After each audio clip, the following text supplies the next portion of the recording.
بسم اللہ الرحمن الرحیم۔ شیخ سعدی شیرازی رحمہ اللہ اپنی کتاب بستان سعیدی میں لکھتے ہیں، دنیا سے وہی بچا ہوا ہے جو گوشہ نشین ہو گیا، ورنہ اس دنیا نے کسی کو معاف نہیں کیا، خواہ کوئی ریاکار ہو یا حق پرست۔ کوئی اگر فرشتے کی طرح آسمان سے اترا ہے تو لوگوں کی بدگمانی سے وہ بھی نہیں بچ سکا۔ دجلہ کے آگے بند تو باندھا جا سکتا ہے، لیکن لوگوں کی زبان بند نہیں کی جا سکتی۔ جو سر سے پاؤں تک گناہوں میں لتھڑے ہوئے ہیں، وہ اولیاء اللہ کو بھی کہہ رہے ہیں کہ یہ خوش پرہیزگار ہیں اور روٹی کے چکر میں ہیں۔ تجھے لوگوں کی باتوں سے بددل نہ ہونا چاہیے، کیونکہ جزا اللہ نے دینی ہے۔ لوگ اگر تجھے ذرہ برابر بھی وقعت نہ دے تو پرواہ نہ کرو، خدا اگر راضی ہو جائے تو لوگ جو چاہیں کہتے پھریں، پرواہ نہیں۔ ایک ہی بات دو بندے سنتے ہیں تو نتیجہ نکالتے ہیں، ایک فرشتہ ہوتا ہے، دوسرا شیطان۔ تاریکی میں رہنے والا سورج سے استفادہ نہیں کر سکتا، شیطان صفت انسان نصیحت سے فائدہ نہیں اٹھا سکتا۔ اگر تو شیر بنے یا لومڑی، ایسا شخص تجھ پہ ضرور تنقید کرے گا، نہ اس کے سامنے تیری شیر جیسی بہادری کام آ سکتی ہے، نہ لومڑی جیسی چالاکی۔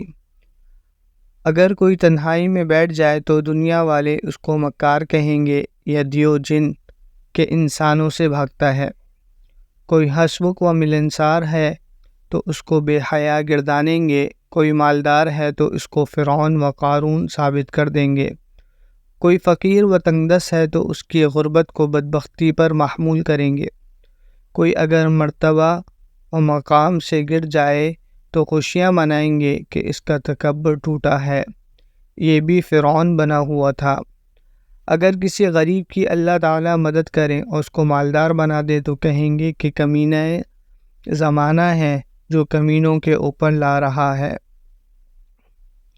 اگر تیرا کاروبار ٹھیک چل رہا ہے تو تجھے دنیا دار اور لالچی کہیں گے، اور اگر تو ان کی مان کر گھر بیٹھ جائے تو تجھے بھکاری و ہڈارام اور پکی پکائی کھانے والا کہیں گے۔ اگر تو بولے گا تو تجھے بکواسی طبلہ کہیں گے، اور تو خاموش ہو جائے تو حمام کی تصویر بتائیں گے۔ بردبار لوگوں کو بزدل اور زبردست کو پاگل کہتے ہیں۔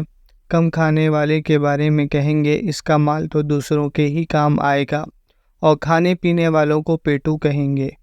کوئی مالدار اگر ساری زندگی گزار دے اور زیب و زینت کو عار سمجھے تو تلوار کی طرح زبان چلائیں گے کہ بڑا کنجوس ہے، اور اگر کوئی کوٹھے بنگلے میں ٹھاٹ بانٹ سے رہنے لگے تو اس کو عورتوں کی طرح بناؤ سنگار کا طعنہ دیں گے۔ کوئی جتنا بھی عبادت گزار ہو، اگر اس نے سفر نہیں کیا تو سیاح لوگ اسے مرد ہی نہیں سمجھتے کہ بیوی کے پہلو سے بیٹھنے والا ہے۔ جہاں دیدہ شخص کو یہ طعنہ دیں گے کہ بہت سا سر پھرا ہے، اگر اس کے پاس کچھ ہوتا تو شہر سے باہر نہ نکلتا۔ اگر شادی نہ کرے تو زمین کا بوجھ قرار دیتے ہیں، اور اگر کرے تو شہوت پرست اور کیچڑ میں پھنسے ہوئے گدھے سے تشبیہ دیتے ہیں۔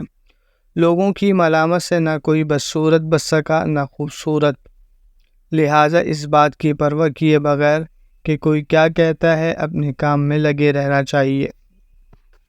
Subscribe now and press the bell icon. Never miss an update.